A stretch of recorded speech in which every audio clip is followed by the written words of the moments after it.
So it's been a little bit of time since UFC Noche happened. It was actually a good event too. Like Spear was amazing. I really want to be there, but overpriced tickets. But I've been giving it a little bit of time, so now I can finally let it sink in and start talking about what I think is going on with Sean O'Malley, what's going on with Merab, what's going on for the whole bantamweight division, basically. So, point number one, I got Merab beat Sean, which is just like the very first video I made. This is video number two. The very first video I made, I said Sean would dog walk Merab, and well, that did not happen. Hindsight's 2020, I guess. That did not happen at all. Basically, what I thought Sean would do to Merab, the complete opposite happened. He got taken down at will. By the way, he got dog walks. It wasn't even like a good Sean O'Malley. That's the problem. It wasn't a good O'Malley, and he got violated that whole fight. He literally got kissed on the neck. But guys, he did not win. Merab did not win 5-0. Let's stop that already. It was not some complete blowout by Merab, okay? It was just he got the better of Sean majority of the fight, which is a whole another problem about damage, because Merab did no damage, to Sean O'Malley. I think Sean hurt Merab with his pitiful amount of punches he threw that whole fight. Then Merab hurt Sean. He just held him on the ground, and that leads on to the second thing about how Merab is not a draw. And that's the biggest problem, I think. Merab cannot, you would not pay to see Merab headline a UFC event. And that's not a bad thing. I mean, it is a bad thing. It's just true. He's still, this is something for being a dominant champion. But it's not like he's crazy hated like how Aljo was. He's just there, He got booed a lot but that was because it was Sean O'Malley. That wasn't Merab doing anything. He's not, his style isn't interesting. Merab, the decision machine. His name's in the machine. Decision machine, bro. He is not he's not a power puncher. He's Max doesn't have a lot of power, but Max has volume, and Max makes things interesting just by just by his skill. He's the BMF, pointing to the ground. Merab would never do any of that. Not even close to doing any of that. He just held O'Malley, hugged him, kissing him in his ear, whispering sweet nothings in his ear. And we need to talk about that press conference too. I know you guys saw that press conference. People are gonna say it's mid, but it was probably the best press conference we've had in a minute too. That's the crazy thing. It was a mid press conference, but it was the best one we had. And I know Sean's not good on the mic, so this is some crazy thing. Sean's not good on the mic. He has a couple good one-liners, but he's not that good on the mic. But you know who is worse on the mic? Merab. Merab is trash on the mic, bro. He's rambling. Thank you, thank you, thank you. People are booing him. He is rambling. Dana White is staring at him get off, shut up. Rambling while everyone is booing him. I don't know why is he saying thank you to people who are booing him. That makes no sense. He's this he's a character, but it's he's smiling all the time. He's not taking it seriously. He's not taking it how a champion should. He's joking around. He's arguing with Tim Welch, beginning of the fight. First thing he's doing is screaming, put his hands in the air, screaming about Tim Welch, which was, I'm not gonna lie, was a little justified. But not for you to start screaming. Herb Dean's telling you to stop. Oh, chill out. In the first 2 seconds of the fight. That's not a thing. And he was also just not interesting. He wrestles. And that's the biggest problem. Now I'm not gonna be oh, I hate wrestling in the UFC. Islam's an entertaining fighter.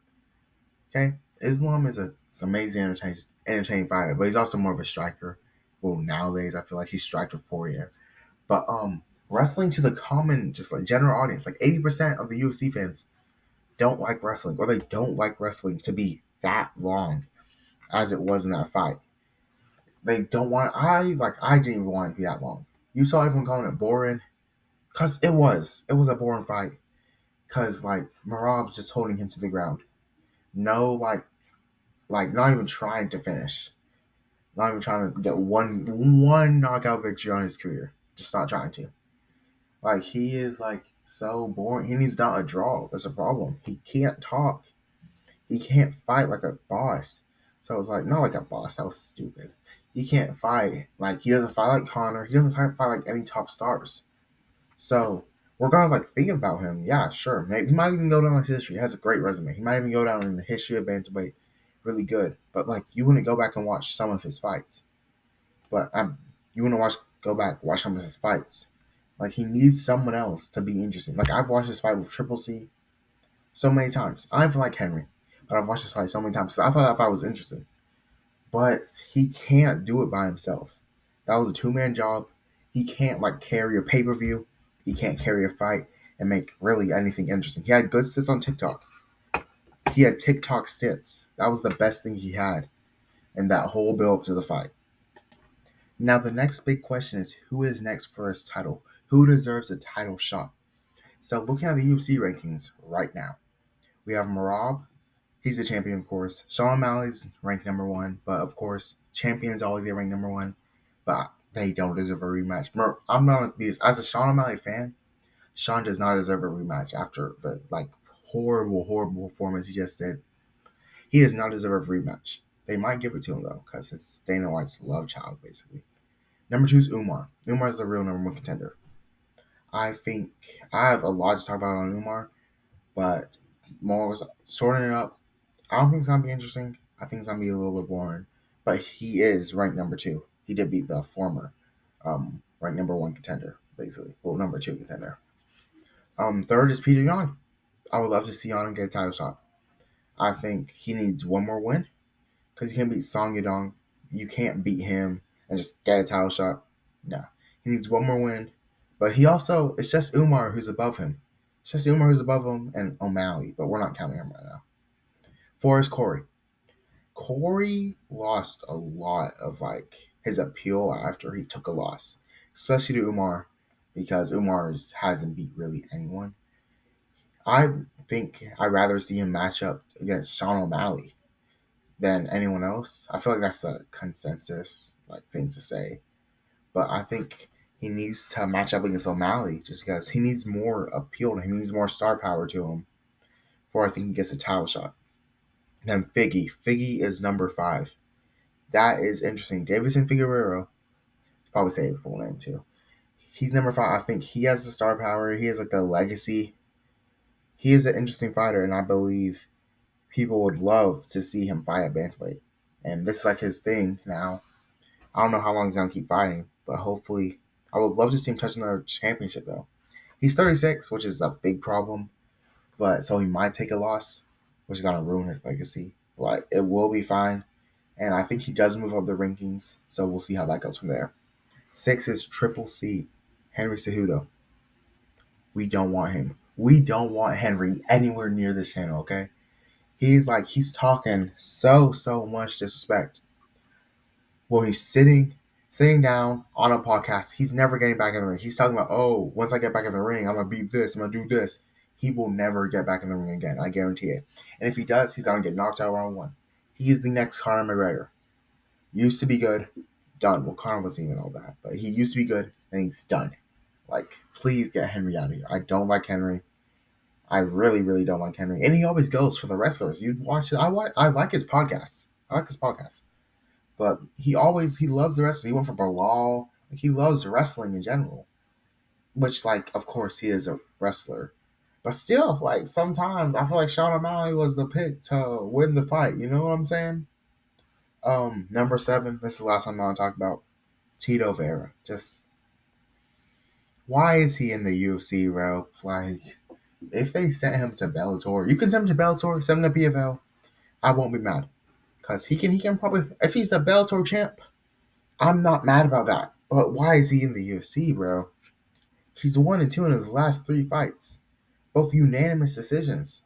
Unanimous. He's 10 losses. He should not be ranked number 7. He shouldn't even be ranked. Get this man out of here. Tell him to move up. Tell him to retire. And once we retire, we're not going to miss him. We're not going to realize he's gone because he's so trash. He might be worse than every other person on this roster. And then I'm gonna talk. Oh, I know I said I wasn't gonna talk about someone, but I actually am. Jose Aldo. I don't think Jose Aldo goes to like the top of this bantamweight division. Like, not even close. He's ranked 10, which is a ways to go. And he's 38. He's hitting 40 soon. Like, I don't think. And he lost to Merab. I just forgot about that. He did lose to Merab. So I don't think he's getting anywhere near this, like, bantamweight division. Unless he fights Marlon Vera. Then, yeah, he'll get number 7 easy. But I think that Umar is the more like likely person to get the next title shot. And honestly, I don't want that in the slightest. I don't want to even hear the words Merab and Umar mentioned in the same conversation because, quite frankly, they're not interesting people. Like you would not buy a pay per view with Merab and Umar in the like as the main event. You wouldn't buy it. It will be worse than 301. That's how bad the pay per view will be. Umar hasn't beaten anyone in the top 10 besides Corey. Like, let's be for real. And he's ranked number one, basically. Hasn't beaten anyone outside the top 10. Like, let Jan be ranked one because he's earned more than Umar. Umar is carried by his Dagestani privilege. I'm not gonna lie, a bit too much. Where he's getting the next title shot, and none of us wants to see that. Considering they're both wrestlers, they're both gonna be boring. Guarantees gonna be a decision too. Because they're both pretty good at getting decisions, and it's just not gonna be interesting. The fans aren't gonna buy that pay per view because they can't talk. If they could talk and they wrestled, it wouldn't be the worst. But they can't talk either. So we're just gonna be sitting there watching two dudes have a wrestling match. They're going to have a wrestling match. Like they might even start counting points. Because that's all they're gonna be doing. No strikes, no damage. That's a whole nother topic too about damage-based scoring. It's just a whole load of just barnacles, man. Like it's some BS. But Jan, I'd rather have Jan fight like Corey. Even though Corey's like a bit. I'm not gonna say Corey's washed because he's not washed. He took one loss. He's fine too. But I think Jan fights Corey or Jan fights Umar. Jan fights Umar. He gets his number one title contention. I think Merab said he didn't even want to fight Umar that much. Um, I don't know if that's true or not. I think he's lying about that. But I think Jan fights Merab.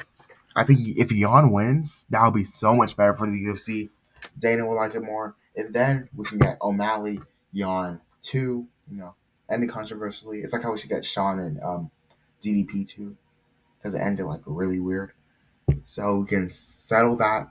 That's why I did O'Malley versus Cheeto, by the way. That's because honestly, probably Sean probably really wanted to fight Cheeto, so he could start throwing up zeros and making sense. But if we get Jan and O'Malley too, it would probably be like the best decision for the UFC. So they might go for that, or maybe Figgy goes up the ranks, which he might because Sean was talking about a hip injury, which I'll get to later. So we don't know how long he's going to be out. So Figgy might get up in those rankings.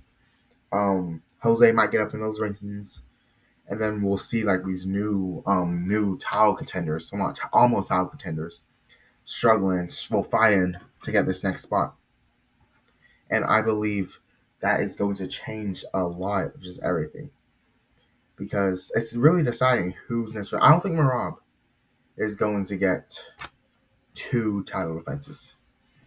I really don't. I think he beats Umar. I think they might go like Jan Merab 2, though Merab did win that fight, which is really like surprising actually. Merab won that fight. So like Merab's I don't think he gets 2 title defenses though. I think when O'Malley comes back, it's going to be the end of this Merab era, which is going to say a lot. And I'll probably, if I'm wrong again, I might have to delete the channel. But it's going to say a lot about Merab, and that why O'Malley is the bantamweight goat. It's really like the fight for who is the best right now? Who's the best in bantamweight? Because Merab has the best resume in all of bantamweight. Now, what is next for the Sugar Show? That's the biggest thing. Now, he said he had hip surgery. We don't know how long he's going to be out. I'm saying like 6 months. I think he's going to be gone for 6 months. And it's going to be a long time since we see him back. and I don't want him to get a rematch, like, at all. I know if his hip is actually injured, which he might not be, might just be lying, might be coping about how, like, oh, Merab beat me. But if his hip is, and I think his hip is injured just because of the way he fought. If his hip is actually injured, then it's going to be a long time and the rankings are going to change. He is going to get passed up. He's going to get passed up from number one. Maybe Jan's number one at that time. Maybe like Jan's number one or Corey's number one. I don't think Umar might be number one when he loses his title fight. And I think I don't want Sean to get a rematch like in the slightest. He should have like a little tune-up fight. I know it's like less of a thing in MMA than it's like boxing, but he should have a tune-up fight against Corey because we know, like, you look anywhere, everyone loves Sean O'Malley Corey matchup. He has like a little tune-up fight against Corey. They might give him like Figgy too. Figgy's a good fight, but I think if whoever he fights, which he beats, which he will beat, he should get a rematch after that. Just because of pure skill, pure legacy. He is the Dana White Contender Series alumni, first one. He's Dana White's love child, basically. He's. I know people aren't gonna say like, "Oh, he's really bad talking. He's not like a draw." But in this UFC era, there's not a million draws, and he has like a look. Like he can bring people in the UFC. He stands out. He has an insanely interesting style. He has a style that casuals love to see. That's why every single casual loves Sean O'Malley, even though he is the greatest. They don't know that though. They just love Sean O'Malley because he has the look, he has the charisma. Not only charisma, but like you look at him and you're like, oh yeah, I want to see him fight. I want to follow his career because he's had a rise, like Snoop Dogg. If Snoop Dogg's talking about you, that's a rise, you know. And I want to see him fight. And he fights like prime Izzy. Like he brings people in by the look, and he brings people in by the actual fighting style. Like he is an entertaining fighter, which these people in bantamweight really are not. Well, like the top ones in bantamweight, Merab and Umar. So he should get a title shot, but he should take the time to heal up. I don't want like another Adesanya situation where you're going back and you lose again, and then once you lose twice, you're sort of just like, what do I do for the rest of my career? Do I retire? Do I move up? Like, you don't know, and I don't want Sean to move up.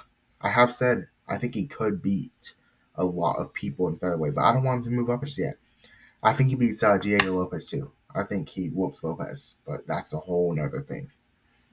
I don't want him to move up. I want him to clear his division, clear his name in this division before he does literally anything else. Because that Merab loss is going to stick. He's going to have to throw up ones now. Throwing up ones now when Bruce Buffer announces him in the main event because he's a main event star. He's going to throw up ones because he took a loss. And he needs to avenge that loss before he can go on to UFC stardom. So, like, I'm going to end it here on this video, but just remember, everything I said in my first video, it will happen, by the way. Everything I said in my first video will happen. Sean Malley will still be the GOAT. It's just really a matter of time. You know what I'm saying?